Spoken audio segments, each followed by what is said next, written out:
वंदे अहं श्रीगुरु श्रीयुतपदकमलं श्रीगुरून् वैष्णवांश्च श्रीरूपं सग्रजातं सहगण रघुनाथान्वितं तं सजीवं साद्वैतं सवधूतं परिजनसहितं कृष्णचैतन्यदेवं श्रीराधाकृष्णपादान् सहगण ललिता श्रीविशाखान्वितंश्च नमो विष्णुपादाय भगवते प्रियात्मने भक्ति केवल पृष्ठाय गुरुवर्गोनुगामिने भक्ति सुंदर सन्यासी नामिने भक्ति रूपेणे गौड़ीय शास्त्र गौरांग ख्याति प्रकाश कीर्तये। ओं यज्ञानतिमिरन्धस्य ज्ञानाञ्जनशलाकया चक्षुरुन्मीलितं येन तस्मै श्रीगुरुवे नमः। श्री गुरुदेवेर चरण कमले कोटि कोटि प्रणाम निवेदन करे निज आत्मकल्याणेर जन्य धाराबाहिक गौर कथा शुरू करछि। आस्वादन करुन एवं भिडियोटी भालो लागले लाइक शेयर एवं सबस्क्राइब करते भूलबेन ना। हरे कृष्ण। विष्णुप्रियार हृदये नवद्वीप चंद्रेर उदय हलो, नवानुरागे पागलिनी हलो किशोरी। चतुर्दिके श्यामलके देखबार जन्य नवीन मेघेर नील अंजन चोखे लागलो श्रीमतीर,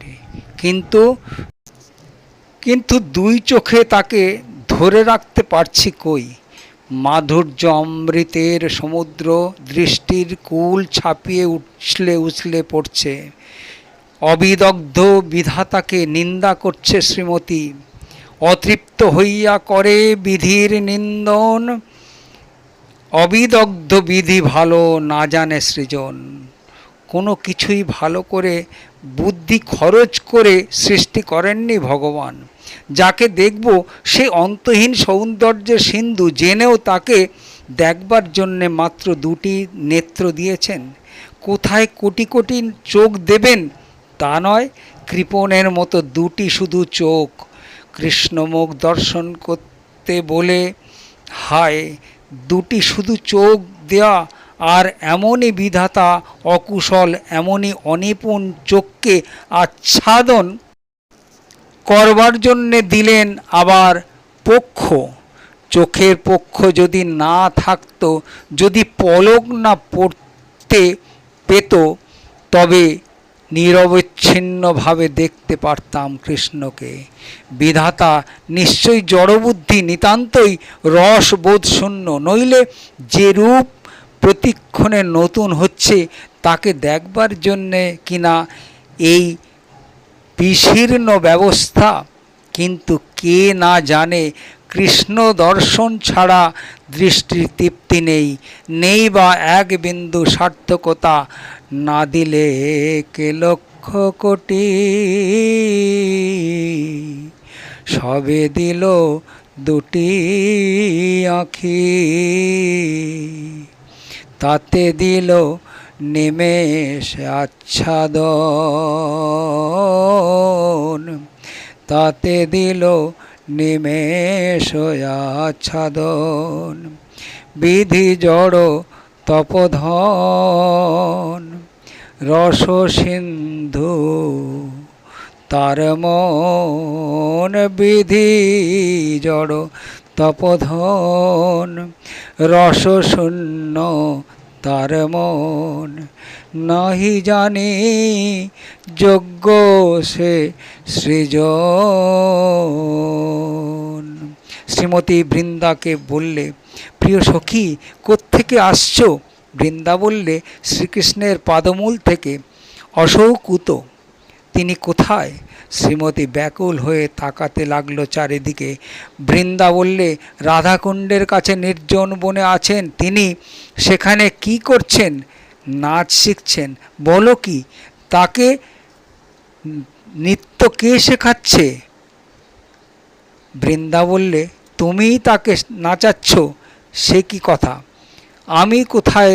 তুমি তো, তোমার মূর্তিই তো অরণ্যের সমস্ত তরুলতায় পরিস্ফুট। তোমার মূর্তিই তো উত্তম নটির মতো কৃষ্ণকে নিজের পিছে পিছে নাচিয়ে নাচিয়ে ঘুরিয়ে মারছ। কৃষ্ণ যেদিকে তাকায় সেদিকেই রাধা স্ফূর্তি হয়। গাছের শাখা দুলছে, লতা দুলছে, শাখা লতার ছায়া দুলছে, আর শ্রীকৃষ্ণ ভাবছে সদানন্দ বিধায়িনী রাধিকাই বুঝি নিত্যপরা। নিত্য গুরুর অনুকরণে শিক্ষার্থী নট যেমন নাচে, তেমনি শ্রীকৃষ্ণ নাচছে তালে তালে। বাজিকরের ইঙ্গিতে পুতুলের মতো রাধিকার প্রেম গুরু আমি শিষ্য নট, সদা আমার নানা নৃত্য নাচায় উদ্ভট।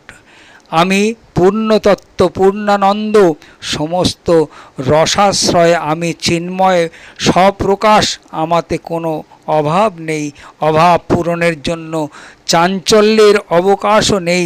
অথচ দেখো রাধা প্রেমের কি অচিন্ত শক্তি আমাকে বিহ্বল করেছে, উন্মত্ত করছে, কত অদ্ভুত রূপে নাচিয়ে বেড়াচ্ছে। আমি সর্বনিয়ন্তা হয়েও প্রেমে নিয়ন্ত্রিত, আমি সর্বেশ্বর হয়েও আভির বালিকার পদপ্রান্তে পড়ে বলি দেহি পদবল্লভ মুদারম। তার চরণ যুগল অলক্ত রাগের রঞ্জিত করি, সকল ভয়ের ভয় স্বরূপ হয়ে জটিলা কুটিলা ভয়ে মরি, সত্য স্বরূপ হয়েও ছদ্মবেশ ধরি, গোপ পল্লীতে দেয়াসিনী নাপিতানি সেজে কৃপা কটাক্ষ ভিক্ষে করেই বেড়াই। আর কিছু নয়, একমাত্র প্রেমই আমার পরিচালক। কৃষ্ণের নাচায় প্রেম, ভক্তেরে নাচায়। বারে বারে গঙ্গা স্নান করতে এসে বিষ্ণুপ্রিয়া যদি একবার স্থূল চোখে দেখতে পায় তার বরকে, তার গৌরাঙ্গ সুন্দরকে, শচীকে দেখতে পেলেই ছুটে আসে কাস্ত্রীতে, প্রণাম করে। প্রণাম সারবার পরেও সরে যায় না, অধোমুখে দাঁড়িয়ে থাকে। ওই স্নেহাঞ্চল ছায়ায় ছেড়ে যাব কোথায়, যেন বলে আমাকে তোমার ঘরে নিয়ে চলো, চলো আমার আরাধনার মন্দিরে, আমার চিরজীবনের নিবেদনে। গণক ঠাকুর চলেছে সনাতনের বাড়ি, পথে নিমাইয়ের সঙ্গে দেখা। এ কি, এত হনহন করে চলেছ কোথায়? গণক বলল, কোথায় আবার? ঠাকুরানী মিটিমিটি হাসতে লাগলো। তা আমি কি করে জানবো? তা তো ঠিকই, যাচ্ছি সনাতন মিশ্রের বাড়ি। সেখানে কেন? তার মেয়ের বিয়ে হবে, বিয়ের দিনক্ষণ লগ্ন ঠিক করতে যাচ্ছি। ভালো কথা। নিমাইয়ের কথার সুরটা যেন কেমন লাগলো, চলে যাচ্ছিল, ডাকলো তাকে। গণক ঠাকুর বললে, মেয়ের বিয়ে কার সঙ্গে হচ্ছে জানো কি? কি করে জানবো? নিমাই অবাক মানল। সে কি, তোমার বিয়ে আর তুমি কিছু জানো না? আমার বিয়ে? হাসতে লাগলো নিমাই। আমার বিয়ে, অথচ কি আশ্চর্য, আমি কিছুই জানি না। চলে গেল হাসতে হাসতে। গণকের মুখ গম্ভীর হয়ে গেল। সনাতনের বাড়িতে পৌঁছে নিরুদ্যমের মতো বসে রইল চুপচাপ। সনাতন বললেন, পাঁজিপুঁথি দেখুন, লগ্ন স্থির করুন। ম্লান মুখে গণক বললে, এই খানিক আগে পথে নিমাই পণ্ডিতের সঙ্গে দেখা হলো। সত্যি? উৎসাহিত হলেন সনাতন পণ্ডিত। কথা হলো? কি বললে নিমাই? মা বললে, তাতে মনে হলো, যা বললে তাতে মনে হলো এ বিয়েতে তার মত নেই। বিয়ের কোনো খবরই সে রাখে না। আকাশ থেকে পড়ল বিয়ের কথা শুনে। তার মানেই এই মেয়েদের মন উঠছে না। গণক আরও ব্যাখ্যা জুড়ল, বিয়েতে যে মত নেই এভাবে পরোক্ষে ব্যক্ত করাটাই বোধহয় সম্ভ্রান্ত। মাথায় হাত দিয়ে মুখ নামিয়ে বসল সনাতন। নিমাই এখন বড় হয়েছে, তার নিজের স্বাধীন মত থাকাটাই তো স্বাভাবিক। শচীদেবীর প্রতিশ্রুতির দাম কি? ছেলের মতোই প্রবল হয়ে, আর ছেলের যখন মত নেই তখন এ বিয়ে আর হলো না। অন্তপুরে খবর পাঠালেন সনাতন। গৃহিণী কাঁদতে বসল, আর বিষ্ণুপ্রিয়া মলিন মৌনে নিমগ্ন হয়ে গেল। কি হবে আর গঙ্গা স্নানে? কি হবে ঠাকুর ঘরে দিন কাটিয়ে কি হবে বা দেখা দিয়ে শচী দেবীকে তার দিকে চাইবার আর চোখ কোথায়? হায়, বামন হয়ে চাঁদে হাত দিতে গিয়েছিলাম, বালি ছুঁড়ে ছুঁড়ে চেয়েছিলাম সমুদ্র বাঁধতে। এর প্রতিকারে কি সনাতন পথ খুঁজে পেলেন না? আত্মীয় বন্ধুরা বললে এর কোনো প্রতিকার নেই, শচী দেবীকে মোকাবিলা করেও লাভ হবে না। নিমাই তেজিয়ান পুরুষ, তার মতের স্বাতন্ত্র আছে, আর সে স্বাতন্ত্র্যের মর্যাদা ক্ষুণ্ণ হবার নয়। সনাতনের সমস্ত সংসার শোকসজ্জা নিল। কে একজন অতিথি এলো সনাতনের ঘরে, বললে আমি নিমাইয়ের কাছে থেকে আসছি, আমাকে নিমাই পাঠিয়েছে। সনাতন জিজ্ঞাসা করলেন, কেন, কি খবর? উঠে বসলেন সনাতন। সে বলে পাঠিয়েছে বিয়ের উদ্যোগ করুন। সত্যি? সনাতন দাঁড়িয়ে পড়লেন। তবে যে শুনেছিলাম ভুল শুনেছিলেন। শচীদেবী যে নিমাইয়ের সম্বন্ধ স্থির করেছেন তা তখনও নিমাইকে জানাননি শচীদেবী। দেবী তাই কনক ঠাকুরকে অমনি করে বলেছিলেন নিমাই। এখন বুঝি জানতে পেরেছে? ঢোক গিলল সনাতন। কিন্তু তার তো একটা স্বতন্ত্র মত আছে। না, নেই। অগন্তুক বললে তার মায়ের মতই তার মত। নিমাই তার মায়ের আজ্ঞাবহ। তার মা যা স্থির করেছেন সেই সে আনন্দে নেবে মাথা নত করে। সুতরাং আবার ডাকুন গণক ঠাকুরকে, দিনক্ষণ ঠিক করুন। সনাতনের গৃহিণী উলু দিয়ে উঠল। আর বিষ্ণুপ্রিয়া সে শুধু বাঁশি শুনছে, আর কিছুই তার কানের মধ্যে ঢুকছে না। আন কথা নাহি শোনে কান। সে বাঁশির শব্দ একবার যার কানে ঢুকেছে আর কোনো শব্দই পথ পায় না সেখানে। অবিচ্ছিন্ন সেই বাঁশির স্বরেই কান ভরে থাকে। যদি বাঁশি স্তব্ধ হয়, ধ্বনি স্তব্ধ হয় না।